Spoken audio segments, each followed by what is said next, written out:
संजीव कुमार मेहर बरगड़ गोटे बासिंदा है देखुन आमर जीरा ब्रिज रू नहीं लेंगु मिश्र शब्द से जिन जबरदखल मामला हो तो अलग जिनिस है किंतु डेली दिन प्राय आमर टलीपड़ा लोग अमापाली आड़ू लोग आउन से माने डेली दिन माने ट्रैफिक समस्या रे हैरान हो तो आम बारंबार प्रशासन जे कहूँ पुलिस के कहूँ ट्रैफिक वाल को कहूँ किंतु कहीं किसी करवार नहीं ट्रैफिक वाले 10-20 टकर बिक्री 10 टका नहीं साइड हो डेली दिन माने हैरान हो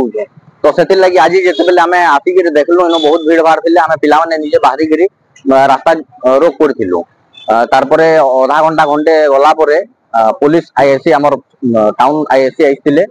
से एक्सपीरियंस देकर कहीचन जे माने डेली चालान कटवा बोलिक जेन भी गाड़ी मझी रोड रे रहबा से जेन व्हाइट गार अच्छे व्हाइट गार भितर रहा बोले चालान कटा जा बोलिक हमको कहीचन तार आम रास्ता रोक ओढ़ी ना कि कला बेले आम फिर पूरा जाम करमु सब डेली 2 घंटा सकाले 2 घंटा संध्या 2 घंटा सकाले 10 ରୁ 12 संध्या 5 ରୁ 7 2 घंटा डेली हैरान करमु माने ताकर खाली बिजनेस करूछन ना किछि बिजनेसमैन अछन खाली बिजनेस करूछन मझी रोड रे गाड़ी रखी दउछन आ पब्लिक को हैरान करूछन।